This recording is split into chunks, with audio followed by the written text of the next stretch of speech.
taking the time. Appreciate it. Good to see you again. No, good to see you as well, sir. Hey, I know it's really, really early, but I'm just curious. You got a couple, two young teammates in the secondary Mhm. there, in Jeff and then Tracy. Just curious your first impressions of those guys. Obviously, Tracy's been in the league a couple years, but still a young guy. Jeff's just getting in. Just first impressions of those two young guys that you'll be playing in the secondary with. Nothing but great impressions. I mean, obviously, two talented players. I mean, you think about Tracy. I mean, he was a third-round draft pick. Played in a reserve role his first year, and then second year, played exceptionally well. Cover guys well, tackle well. I think he had over 100 tackles. So you see the talent, you see all the tools that can make him a great player. It's just about continuing to get those reps and just, continue to try to get better each and every day. So, I mean, and you see that, how we work out, how he's always, trying to be competitive, trying to win. One of the first guys in the weight room, has great energy each and every day. So when you see that, I mean, it's very, very exciting to know that, you'll be back there with somebody like that. And then Jeff, I mean, third overall pick. I mean, the talent is there for sure. I mean, we've seen what he has done at Ohio State over his tenure there, and he's just another guy who's just willing to learn. I mean, he's always asking me questions about Steph, asking me questions about how the room worked over in New England. A guy that's just trying to learn. Yeah, like I said, he obviously has a lot of talent. I mean, what he did in college, what was college? Obviously, the NFL is a different beast, but just what I've seen so far is just it's exciting, to have those type of guys with that type of mindset. Because that when you have guys with a winning mindset and it's going to work as hard as you and try to push the group, I mean that's a good recipe to where to start. Thank you. Jay Rose. Hey, Duron. Just wondering what your thoughts are with all the college, up in the air right now. Should they suspend? Should they play? I know you guys are in the NFL and it's a different element because of resources and what have you. But what are just your overall thoughts on if college athletics should proceed or not?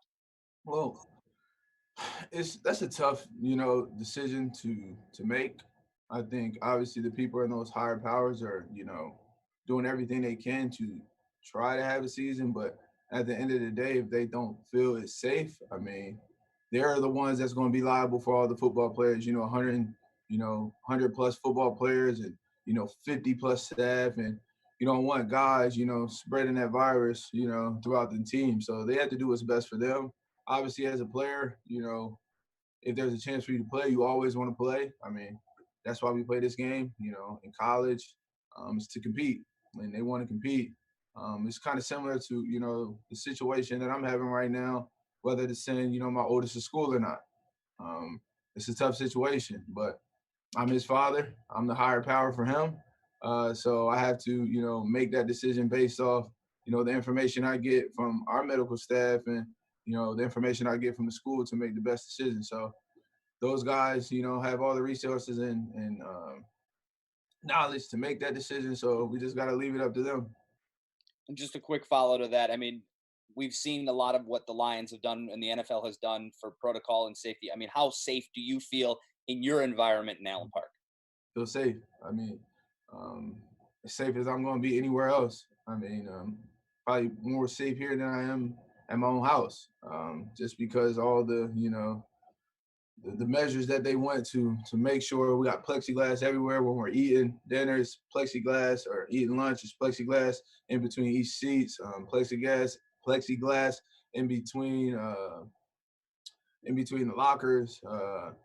They have scheduled times to go in there to get treatment. Everything is kind of scheduled how we're doing everything. I mean, just we're having our meeting rooms or having our team meeting in the dorm so we can, have that 6 feet distance that we need. The offense and defensive meetings are there too. So they've done everything they could. Everybody's wearing their masks throughout, the day, except when we're, doing football specific stuff. But I feel extremely safe, and I'm just thankful, obviously for the Lions organization, Coach Patricia, obviously Bob Quinn, and, all the medical and nutrition staff of just what they've done to create a safe environment for us to come here and work and get to a point where we can go out there and win some games. Thanks, man. So Dave next. Hey, Duron, appreciate you taking some time to talk with us. You just sort of hit on one of the human elements, I guess, of this.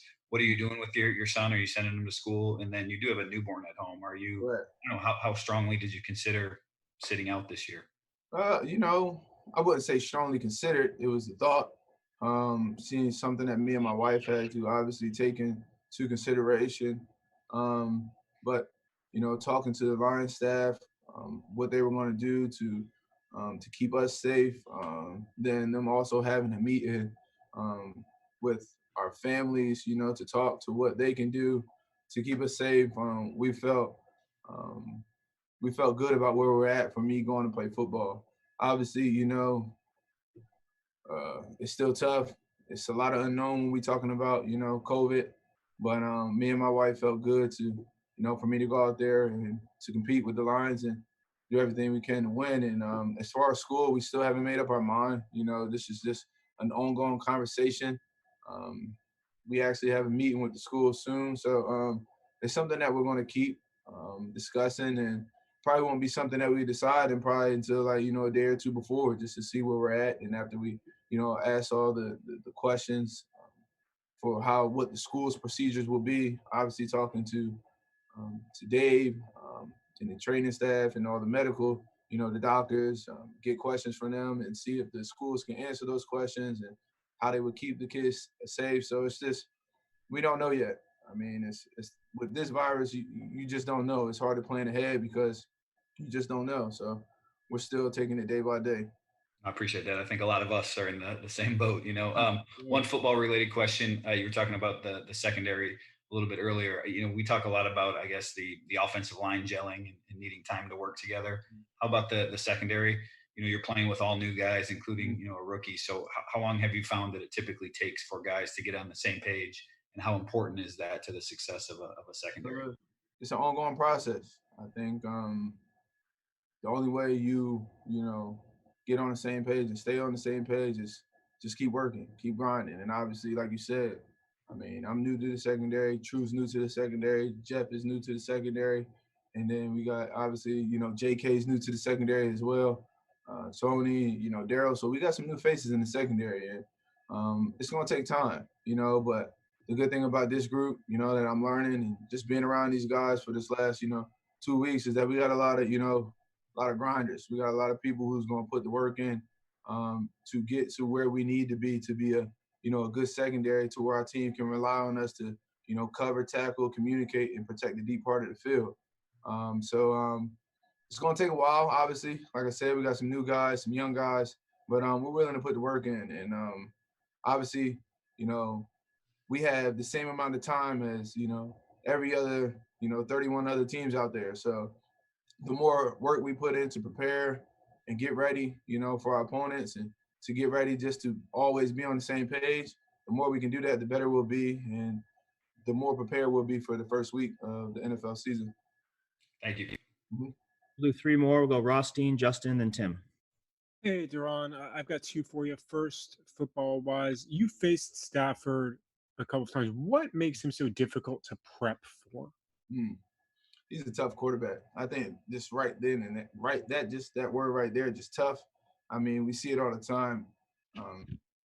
His willingness to stand in the pocket, take the hit, and deliver the ball is exceptional. Then you take and just talk about his arm strength. I mean, we all know how far he can throw the ball. One of the strongest arms in the league, but then he also has a great touch to the ball, great accuracy, and just his leadership skills, the way the team rallies around him, especially the offense when they're out there. You see it. Every time I've been fortunate enough to play against him. I mean, he's out there giving his best effort, slinging the rock around, and giving his team the best chance to win. And I'm just looking forward to going to battle with him. And you've talked a little bit about COVID and protections and all of that. If college football does cancel or postpone their season, does that make you think any more about whether the NFL should proceed? No, not at all. I mean, I think, obviously when we look at the situations, I think the NFL has a lot more resources and money to be able to protect its players. We're talking about 32 teams, and I think in Division One it's 100 plus teams, Yeah. and everybody, only probably 20 teams are actually making football teams or any teams or any athletic department are actually, making money. So it's hard to be able to go through all the precautions and the safety measures that we're able to go through when you don't have that type of resources and money. Thanks, Duron. Justin? Hey, Duron, appreciate that. You were talking a little bit earlier about it's going to take time to gel for you guys in the back end. Is there signs or something you look for in the back end when you know it's starting to click? Yeah, going through a practice with no MEs, going to a practice where everybody's communicating and it's just flawless. And it takes time, this training camp, and we know there's going to be mistakes, but when we can go through a practice and everybody knows where they're supposed to be and everybody's making their calls and everybody's on their guys, I think that's when we'll have some type of telling to where we're at and how well we're gelling. But like I said, it's a new defense for some guys, some new techniques that are being taught, so it's going to take some time. And we didn't have OTAs to go out there and practice, so I mean, this is just going to be an ongoing process. I think we got to know that we got to utilize obviously the training camp time that we have, but to get to where we want to be able to play meaningful games at the end of the season, we got to continue to work together and continue to building that brotherhood and continue to gel throughout the beginning part of the season as well. You said no MEs. What is an ME? Mental error. Okay. So just not doing what you're supposed to do. And then one more. You obviously have a pre-existing relationship with your position coach and Steve Gregory. Just wondering how the dynamics different from rookie veteran when you came into the league to now veteran coach. To tell you the truth, it's really about the same. I think Steve has always been, if not the smartest player, one of the smartest players in the room. And he was a coach to me then. I think that was his 8th year in the league. He played in 2 different systems. He was in San Diego, then he came to obviously New England, and just his knowledge for the game. He was always, I was always in his back pocket between him and Dev and just trying to learn as much as I could. And obviously, he is, the secondary coach now, and I have the utmost respect for him and his ability to prepare, to get us prepared. Just talking to him every day, I'm always asking him questions, and he's always finding out the answer for me and just making sure that, I can feel comfortable, which in reality will make sure the whole secondary feels comfortable. Appreciate it, Duron. All right, Tim, last question. Hey, Duron, you played in Matt's defense in New England, obviously a few years ago. I'm just curious now, a couple years later, reintroducing yourself to his defense, and obviously Corey has some influence as well, but is it similar to what it was when it was in New England, or has it evolved a little bit? Can you just speak to maybe your familiarity with his defense and how it looks now? Yeah, definitely some similarity. I played in this defense. This exact defense, obviously, when you years go by, you evolve because the game is always evolving. So you have to do different things to, keep up with what the offenses are doing. So obviously there's some new things that I'm gonna have to learn, and I'm working hard as I can to make sure I learn those things and to make sure that, when I go out there, people can count on me to know that I'm always going to know what I'm doing and I'm going to do my job at a high level. But like you said, there's new things, there's old things, but I mean, at the end of the day, we haven't played football, for what was it, been like 8 months? My last game was in January, so 7 months. So, just getting out there and, actually playing football is going to be, a challenge for all of us.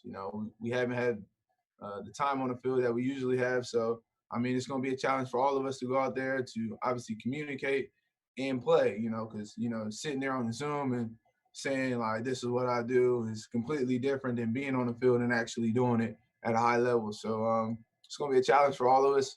But, like I said, there's some great men in this room. We have great leaders. We have great coaches. Just have a great overall staff throughout the Lions organization. I'm just excited to be able to get on the field soon and just, work to win in football games. Stets, one last quick one.